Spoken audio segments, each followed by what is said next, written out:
오늘 말씀은 이사야 53장입니다.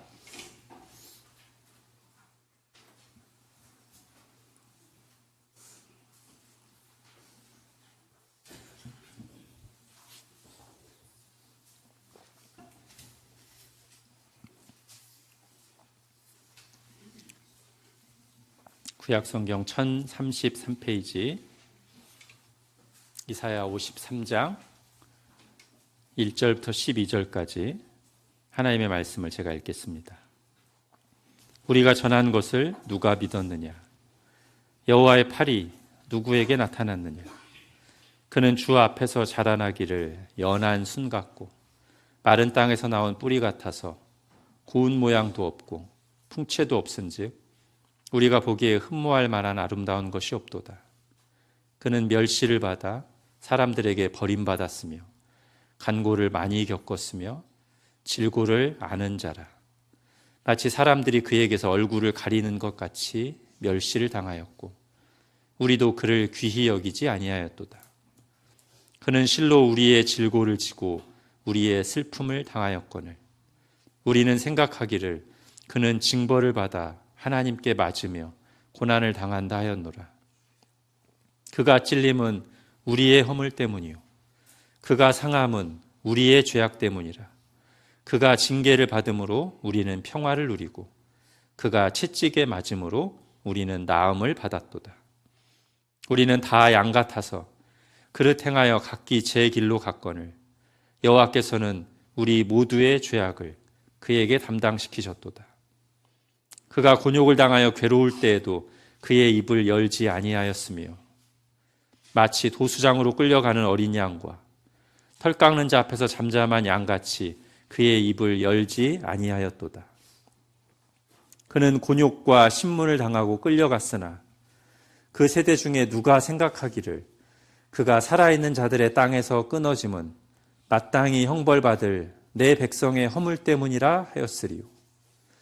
그는 강포를 행하지 아니하였고 그의 입에 거짓이 없었으나 그의 무덤이 악인들과 함께 있었으며 그가 죽은 후에 부자와 함께 있었도다.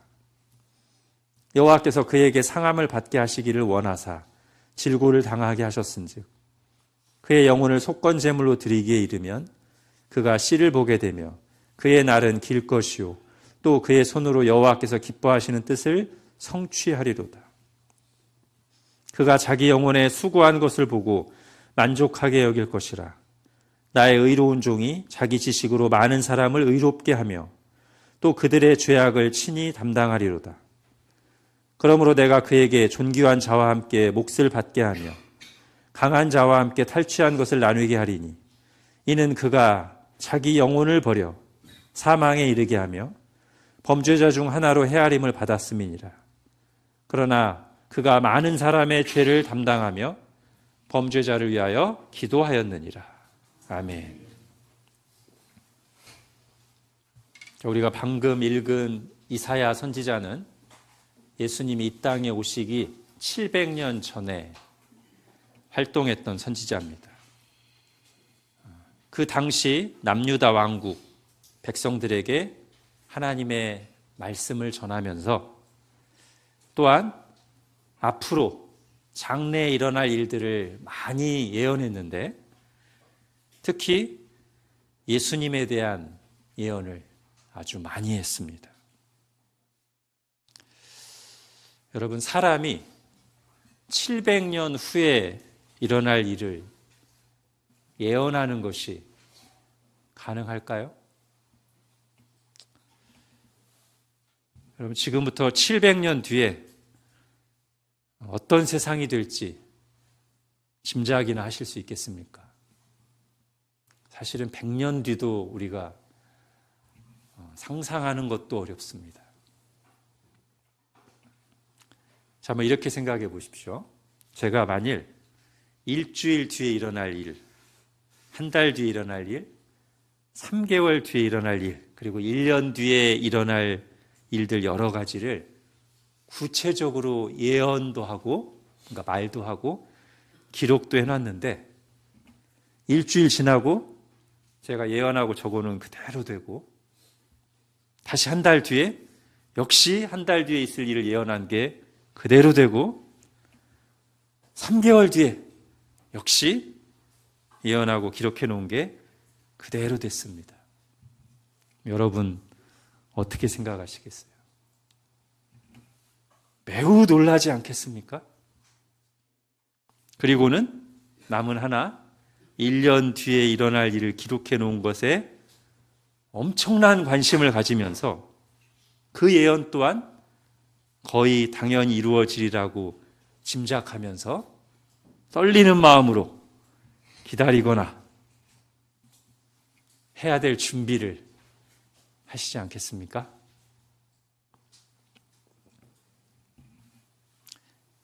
자, 여기서 말하는 이 예언은 어느 정도 정보가 있고 대충 짐작할 수 있는 것들을 말하는 게 아니에요. 예를 들면 2달 뒤에는 이 시성을 가진 사람이 우리나라의 대통령이 될 것입니다. 이런 거 말고요. 이런 거는 예언이 아닙니다. 그것은 지금 가지고 있는 정보들을 가지고 가능성 있는 추측을 하는 거죠. 말하자면 찍는 겁니다.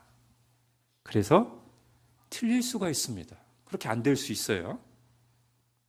실제로 그런 종류의 예언은 틀릴 때가 많습니다. 누가 이런 식의 예언을 하냐면 무당들이, 귀신들이 주는 정보의 도움을 받아서 가장 가능성 있는 것을 찍는 거예요. 가끔 맞아요. 우리도 가끔 맞출 수 있잖아요. 우리보다 귀신들이 정보력이 더 좋기 때문에 우리보다 좀 더 맞출 수 있어요. 이런 것들 2-3개만 연속해서 맞추면 용하다는 소리를 듣습니다. 근데 그러다가 또 틀려요. 왜죠? 찍는 거니까. 이런 거는 성경이 말하는 예언하고는 전혀 다른 겁니다. 성경이 말하는 예언은 사람들이 전혀 생각해 본 적도 없는 일. 그래서 그 예언을 들을 때면 그게 뭔데? 말도 안 돼.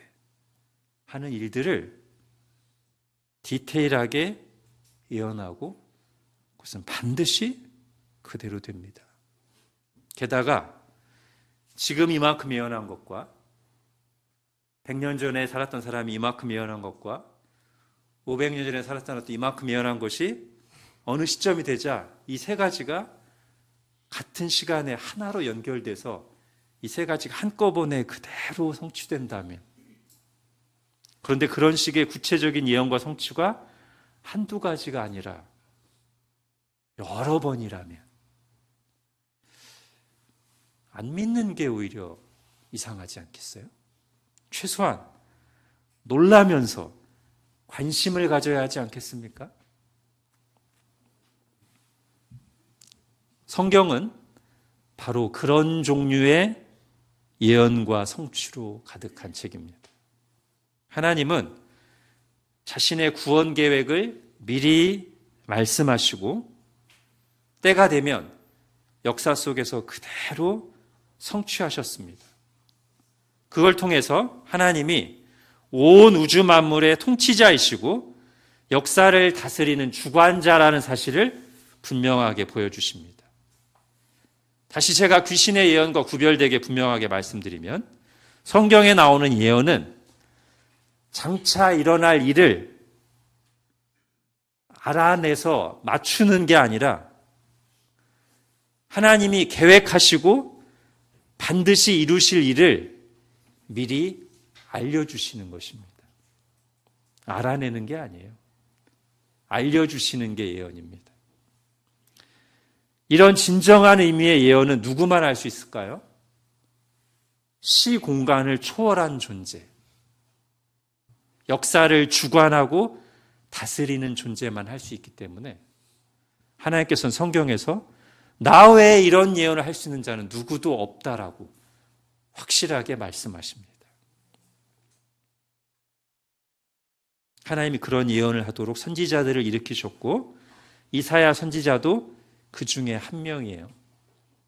예수님이 탄생하시기 700년 전에 활동하면서 예수 그리스도와 그가 이루실 하나님 나라에 대해서 아주 구체적인 예언들을 풍성하게 했습니다. 그런데 그런 이사야 선지자조차 자기가 전하면서도 하나님이 전하라고 하시니까 전하지만 전하는 자신도 믿을 수 없는 일들을 예언하면서 놀랄 때가 종종 있었다는 것이죠. 오늘 본문도 그 중에 하나입니다. 그래서 선지자는 도무지 믿어지지 않는 이야기를 전한다는 말로 시작합니다. 1절 보십시오. 우리가 전한 것을 누가 믿었느냐? 우리가 전하는 것을 누가 믿겠느냐? 자, 이렇게 시작된 오늘 본문의 예언은 초점이 아주 분명합니다. 어떤 한 사람에 대한 이야기입니다. 그래서 2절부터 거의 모든 절이 어떻게 시작하냐면 2절 그는, 3절 그는, 4절 그는, 5절 그가, 7절 그가 계속 그에 대한 이야기입니다. 그에 대한 예언이에요. 근데 좀 더 자세히 들여다보면 그와 짝을 이루며 반복되는 말이 있습니다. 특히 2절부터 6절까지 보면 계속해서 우리라는 말이 여러 번 반복돼서 나와요. 정리하면 오늘 선지자가 스스로 하나님이 주셔서 예언은 하지만 도무지 믿기 어렵다는 말로 시작한 이 예언은 그와 우리에 대한 이야기입니다. 그는 어떤 사람입니까? 예언은 먼저 그를 이렇게 소개합니다. 2절 보십시오. 그는 주 앞에서 자라나기를 연한 순 같고 마른 땅에서 나온 뿌리 같아서 고운 모양도 없고 풍채도 없은즉 우리가 보기에 흠모할 만한 아름다운 것이 없도다. 그는 멸시를 받아 사람들에게 버림받았으며 간고를 많이 겪었으며 질고를 아는 자라. 그는 사람입니다. 특히 외모로 볼 때 그는 특별히 대단한 것이 없는 사람입니다. 수려한 용모를 갖추지 않았고 보통 사람보다 머리 하나는 더 큰 용사도 아닙니다. 출신과 지위가 보잘것없습니다. 그래서 그의 외모와 출신과 지위로만 본다면 사람들에게 특별히 매력적으로 보일 만한 점이 없는 사람입니다. 자, 예수님이 갈릴리 나사렛 출신이라고 하자 제자 중에 하나였던 나다나엘이 했던 말이 생각나죠. 단박에 깔보면서 에이, 나사렛에서 무슨 선한 것이 날까? 나다나엘뿐이 아니죠.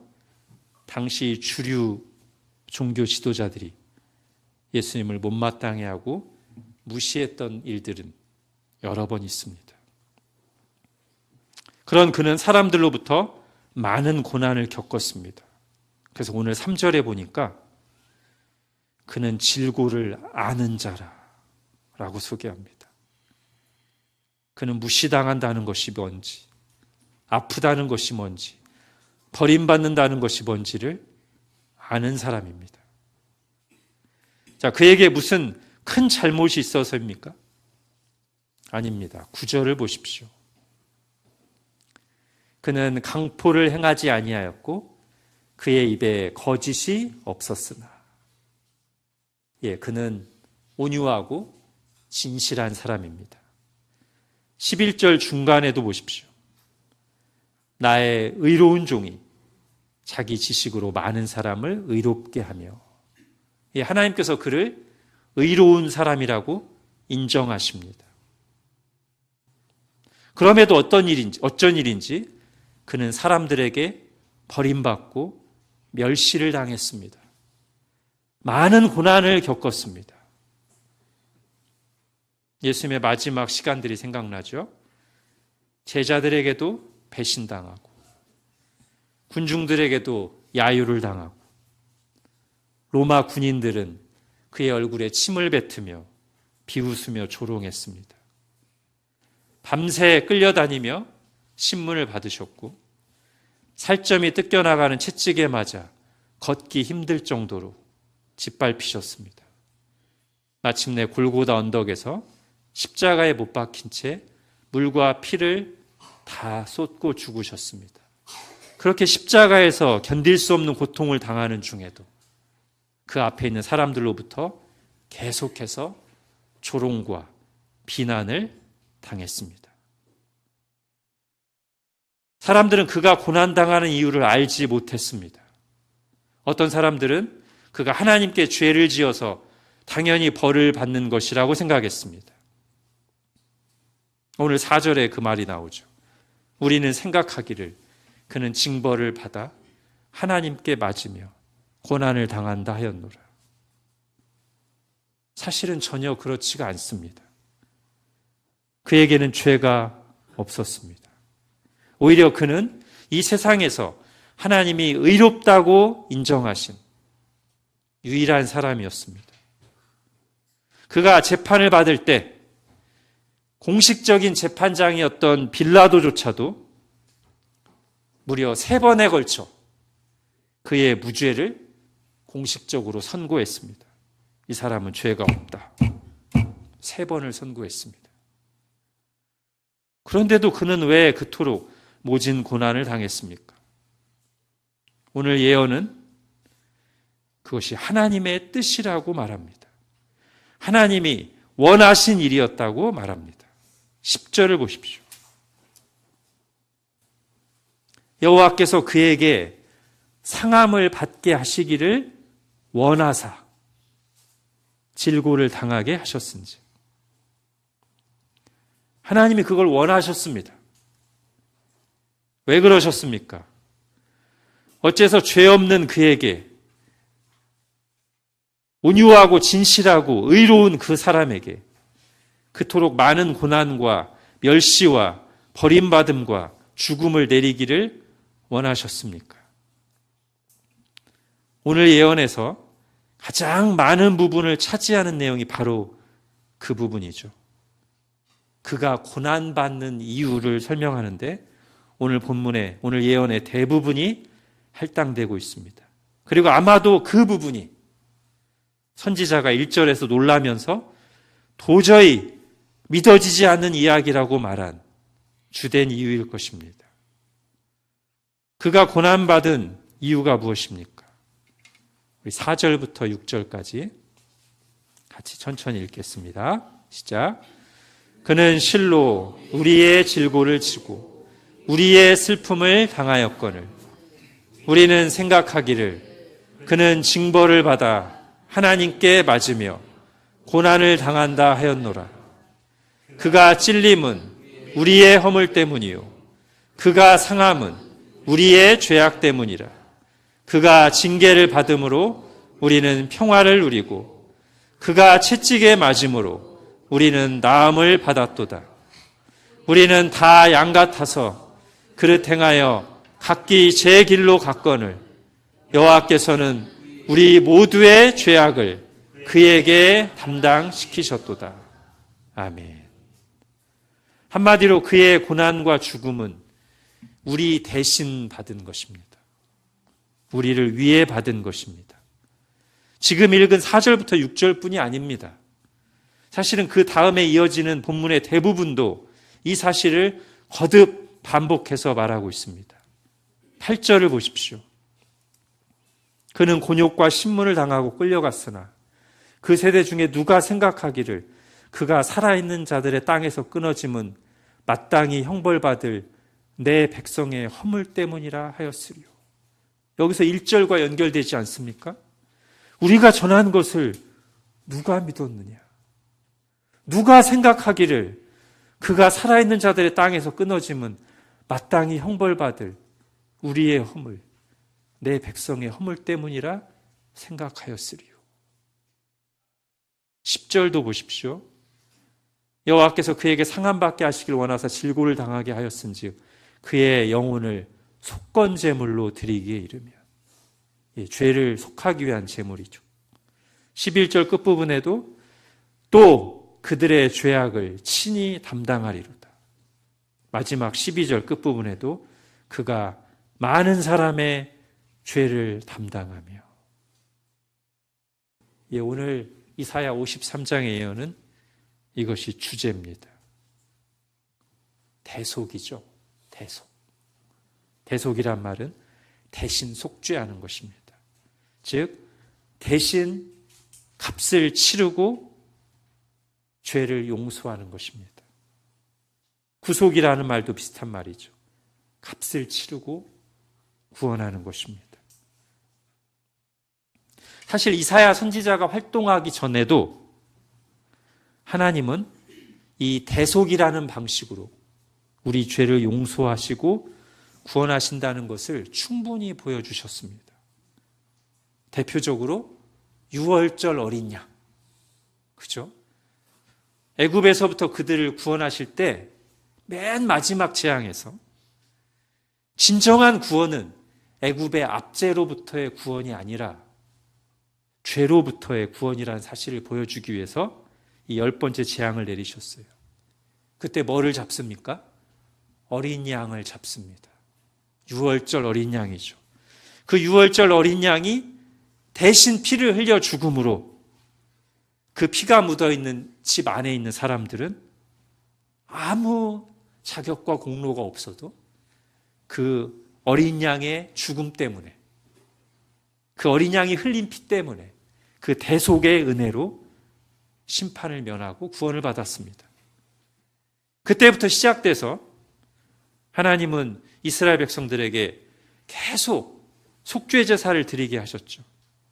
속죄 제사는 짐승 제물을 가져오면, 소나 양이나 가져오면 제물을 드리는 사람이, 죄를 범한 사람이 그 머리에 손을 대고 안수를 합니다. 무슨 뜻입니까? 내 죄가 이 짐승에게, 이 제물에게 전가된다는 뜻입니다. 그래서 그 짐승 제물을 잡아 죽이면, 하나님께 바치면 대속이 되는 것이죠. 대신 죄값을 치르고 짐승이, 제물이, 나의 죄는 용서받는 것입니다. 하나님께서 이렇게 계속해서 대속을 여러 가지 모양의 예표로, 모형으로 보여주셨습니다. 오늘 본문의 이사야 선지자의 예언이 특별하고 믿기 어려운 놀라운 이유는 무엇이냐면, 우리의 죄를 대신 짊어지고 죽는 것이 지금까지처럼 어린 양이 아니라, 짐승 제물이 아니라 어떤 한 의로운 사람이기 때문입니다. 즉 지금까지의 대속의 제물로 드려졌던 어린 양은 모형, 예표였던 것이죠. 이제 이사야에게 주신 예언을 통해 그 어린 양들이 가리키는 실체는 우리를 구원하기 위해 대신 죽는 하나님이 보내실 한 의로운 사람이라는 것을 예언해 주시는 것입니다. 오늘 본문에서 이사야는 그 둘을 이렇게 연결시키고 있습니다. 6절, 7절을 읽겠습니다. 시작. 우리는 다 양 같아서 그릇 행하여 각기 제 길로 갔거늘 여호와께서는 우리 모두의 죄악을 그에게 담당시키셨도다. 그가 곤욕을 당하여 괴로울 때에도 그의 입을 열지 아니하였으며 마치 도수장으로 끌려가는 어린 양과 털 깎는 자 앞에서 잠잠한 양같이 그의 입을 열지 아니하였도다. 자, 이 두 구절에 보면 그와 우리가 다 양에 비유됩니다. 제가 앞부분에서 오늘 예언은 바로 그와 우리에 관한 이야기라고 했는데, 이 두 구절에서 그도 양에, 우리도 양에 비유됩니다. 우리는 어떤 양입니까? 목자에게서 스스로 멀어져서 길을 잃은 양처럼 자기 고집대로 불순종하며 살았는데, 하나님께서는 그런 교만하고 불순종하는 양들, 우리죠.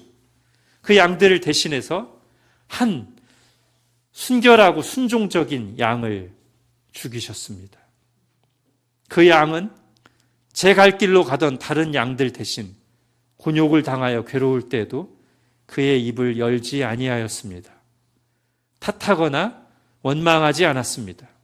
오히려 그는 그렇게 하나님의 뜻에 순종하여 기꺼이 자신의 생명을 내어주면서도 마치 도수장으로 끌려가는 어린 양과 털 깎는 자 앞에서 잠잠한 양같이 그의 입을 열지 아니하였습니다.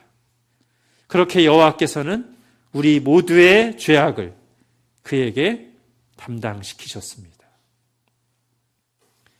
자, 이 구절에서 예표와 예언이 만납니다. 즉 하나님이 우리에게 이 중요한 구원과 하나님 나라에 대해서 말씀하시는 방식은 먼저 예표를 보여주십니다. 모델하우스 또는 미니어처, 예표를 여러 개 보여주셔서 어떤 방식을 반복해서 말씀하시죠. 양을 계속 잡으시는 예표를 보여주시는 거예요. 내가 이런 방식으로 너희를 구원할 거야. 너희 대신 양을 잡아서, 양을 대신 피 흘리게 해서, 양이 대신 값을 치르게 해서 너희를 죄를 용서하고 구원할 거야 라는 예표를 계속 보여주시다가 어느 시점에서 그 예표를 사용한 예언을 하십니다. 그 예언은 뭐냐면 내가 지금까지 어린 양을 대신 잡아서 피 흘림으로 너희의 죄를 용서할 것을 예표로 보여준 것처럼 이제 때가 되면 내가 한 의로운 나의 종을 이 어린 양처럼 그동안 예표로 모형으로 보여준 어린 양처럼 한 의로운 사람을 너희 대신 피 흘리게 해서 죽게 해서 너희의 죄를 짊어지게 해서 너희를 구원할 것이다. 이렇게 예언하시는 거예요. 또 다른 예는 이런 거죠. 다윗과 그를 통해 세워진 왕국이 있잖아요. 이것도 예표예요. 먼저 예표를 보여주십니다. 다윗 왕이 정말 비천한 가운데서 나서 하나님의 기름 부음을 받고 그때부터 하나님의 마음과 능력을 가져서 하나님의 백성 이스라엘을 구원해내죠. 그리고 하나님께 순종하면서 영광스러운 나라를 건설합니다. 이게 예표예요. 이제 이 예표를 사용하셔서 이후로 예언에서는 계속 이 다윗을 언급하십니다. 내가 이 다윗 같은 한 구원자, 기름 부음 받은 자, 기름 부음 받은 자가 뭐예요? 히브리어로 메시아, 헬라어로는 그리스도. 내가 그 다윗처럼 기름 부음 받은 자를 일으켜서 너희를 구원하고 그를 통해서 영원한 하나님 나라를 세울 것이다 라는 예언을 하시는 거죠. 예표를 먼저 주시고 그 예표를 사용하셔서 예언을 하시는 것입니다. 오늘 본문의 예언이 믿기 힘든 놀라운 점은 바로 그것입니다.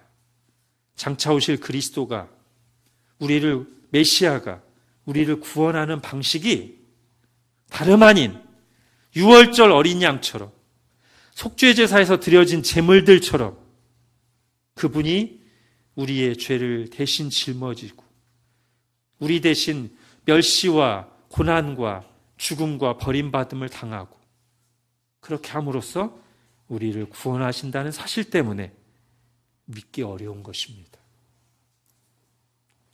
그런데 장차 오실 메시아에 대한 이사야의 다른 예언과 연결해서 보면 더 믿기 힘든 사실이 있습니다. 여러분 이사야 9장을 보십시오. 같이 읽겠습니다. 시작. 이는 한 아기가 우리에게 낳고 한 아들을 우리에게 주신 바 되었는데 그의 어깨에는 정사를 메었고 그의 이름은 기묘자라 모사라 전능하신 하나님이라 영존하시는 아버지라 평강의 왕이라 할 것임이라. 그 정사와 평강의 더함이 무궁하며 또 다윗의 왕좌와 그의 나라에 군림하여 그 나라를 굳게 세우고 지금 이후로 영원히 정의와 공의로 그것을 보존하실 것이라. 만군의 여호와의 열심히 이를 이루시리라. 아멘. 여기도 다윗 얘기가 나오죠. 그가 다윗의 왕좌에 앉아서 그 영원한 나라를 다스릴 것이다. 예, 앞에 나왔던 다윗의 예표를 사용해서 메시아와 하나님 나라에 대한 예언을 하고 있습니다. 그런데 6절에 보니까 이 그리스도, 이 메시아, 바로 오늘 본문에서 어린 양처럼 우리의 짐을 대신 짊어지고 죽을 그 한 아기, 한 아들, 한 사람이 원래 누구라고 말하고 있습니까?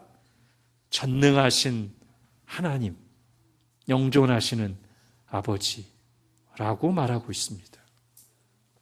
하나님이 그토록 오랫동안 여러 가지 예표를 통해 보여주시고 때가 되자 예언을 통해 말씀하신 대속의 제물, 곧 우리 대신 어린 양처럼 찢기고 멸시를 받고 버림받고 죽을 분은 다름 아닌 하나님 자신이라고 예언하시는 것입니다. 그러면 우리는 오늘 본문의 10절을 다시 보게 됩니다. 오늘 본문 10절을 보십시오. 여호와께서 그에게 상함을 받게 하시기를 원하사 질고를 당하게 하셨은지. 하나님께서 원하시는 것이 무엇입니까? 그가 택한 사람들을, 곧 우리를 구원하시기 위해 자신을 상하고 질고를 당하면 속죄 제물로 삼으시는 것입니다. 물론 조금 더 자세히 풀어서 말하면 삼위일체 하나님 중에서 성자 하나님이 사람으로 오셔서 속죄 제물이 되시고, 성부 곧 아버지 하나님은 우리를 위해 아들 하나님을 내어주셨죠. 누가 시켜서 한 일이 아닙니다. 누군가가 하나님에게 아이디어를 제공하거나 요구한 것이 아닙니다. 오늘 10절에 나온 것처럼 하나님이 원하셔서 하신 일입니다.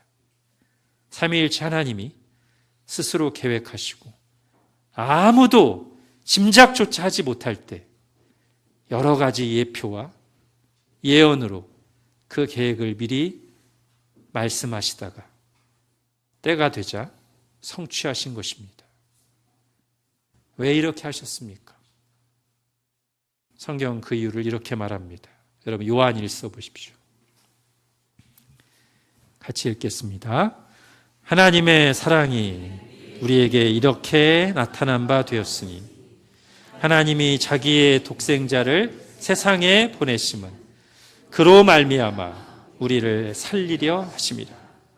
사랑은 여기 있으니 우리가 하나님을 사랑한 것이 아니요 하나님이 우리를 사랑하사 우리 죄를 속하기 위하여 화목제물로 그 아들을 보내셨습니다.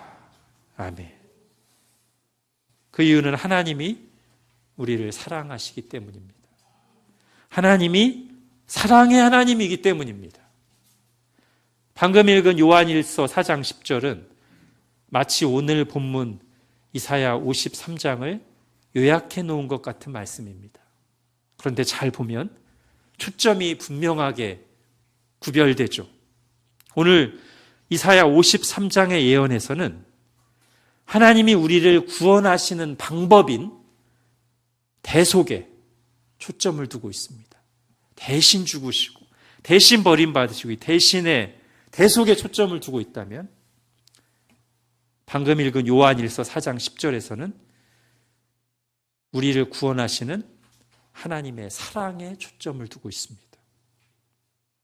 정리하면 대속은 구원의 방법이고 사랑은 구원의 이유입니다. 하나님께서 죄인들을 어떻게 구원하시느냐? 자신을 내어주시는 대속을 통해서입니다. 왜 그렇게 하시면서까지 그들을 구원하시느냐? 사랑하시기 때문입니다. 이것이 복음입니다. 대속과 사랑, 이것이 복음의 두 뼈대입니다. 예수 그리스도를 통한 대속과 그 속에 충만하게 드러난 하나님의 사랑, 이것이 복음이고 이것이 성경 전체의 주제입니다. 이것이 이사야 선지자를 놀라게 만든 그의 이야기입니다. 좀 더 풀어서 말하면 그와 우리의 이야기입니다. 성경 전체가 그렇습니다. 성경은 그와 우리의 이야기입니다. 그가 우리를 사랑하신 이야기입니다. 결국 믿어지지 않을 만큼 놀라운 사실은 바로 여기로 귀결되죠. 하나님이 자신을 내어주실 만큼, 독생자를 내어주실 만큼 나를 사랑하신다는 사실입니다. 예수 그리스도를 믿는다는 것은 하나님이 이렇게 날 사랑하신다는 것을 믿는 것입니다. 그래서 그 사랑에 화답하여 나를 사랑하시는 하나님을 나도 사랑하는 것이고, 그 사랑을 흉내내어 이웃사랑을 실천하려고 애쓰는 것입니다. 그러니 항상 첫 단추는 하나님의 사랑입니다. 나를 향한 하나님의 사랑을 깨닫고 깊이 묵상해야 됩니다. 그리고 더 알려달라고 기도해야 됩니다. 내가 뭔가 선한 일을 하기 전에 그것을 강력하게 추동시키는 진원지는 하나님의 사랑입니다.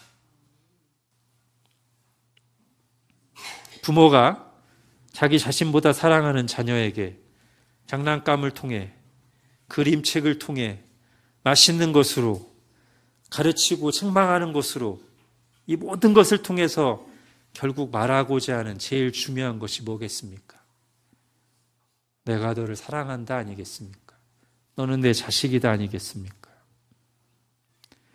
하나님께서 수많은 모형, 예표들과 예언들과 그걸 실제로 성취한 예수 그리스도의 십자가를 통해 반복해서 강력하게 우리에게 알리고자 하는 것, 우리가 정말 알았으면 하는 것이 바로 그것입니다. 요한일서 4장 10절 다시 읽겠습니다. 시작. 사랑은 여기 있으니 우리가 하나님을 사랑한 것이 아니요 하나님이 우리를 사랑하사 우리 죄를 속하기 위하여 화목제물로 그 아들을 보내셨습니다. 아멘. 하나님께서 우리에게 은혜를 주시되 나를 향한 하나님의 이 크고 놀라운 사랑을 더 깊이 깨닫는 은혜 주시기를 바랍니다. 그 사랑에 깊이 뿌리내리고 그 사랑을 본받아 사는 것이 올해 우리 교회의 방향인 복음에 깊이 뿌리내리고 예수님을 닮은 제자 공동체로 살아가는 것의 핵심 내용입니다. 기도하겠습니다. 하나님, 우리로서는 짐작조차 불가능한 700년 전에 마치 눈으로 보는 것처럼 예수님이 당하실 멸시와 배신과 버림받음과 채찍질과 십자가에 못 박히실 것을 예언하게 하시면서 특별히 그렇게 그리스도가 고난받는 이유가 바로 우리를 죄에서 구원하시려고 우리 대신 당하시는 것임을 너무나 분명하게 예언하신 것을 우리가 오늘 말씀에서 다시 봅니다. 이것 하나가 아니라 구약 성경 전체가 수많은 예표와 예언들을 통해 이 사실을 거듭거듭 보여주시다가 때가 되자 정말 이 모든 예언들이 한 점으로 한 사람 그리스도에게서 완전하게 성취된 것을 저희가 말씀에서 봅니다. 그리고 하나님께서 이렇게 하신 가장 큰 이유는 우리를 사랑하시기 때문이고 우리가 하나님의 그 사랑을 알기를 원하셔서 하나님과 함께 사랑하며 살기를 원하셔서 그러셨다는 사실을 다시 듣습니다. 우리의 어두운 눈을 밝혀주셔서 우리에게 부모의 마음을 갖게 하시니까 바로 우리를 사랑하시는 하나님이신 것을, 독생자를 내어주시기까지 우리를 사랑하시는 하나님이신 것을 알게 하여 주시고 말씀에 가득한 이 하나님의 사랑을 우리로 더 깊이 깨닫고 맛보고 누리게 하여 주셔서 우리도 하나님을 사랑하고 이웃사랑을 실천하며 살아갈 수 있도록 은혜를 베풀어 주옵소서. 예수님의 이름으로 기도합니다. 아멘.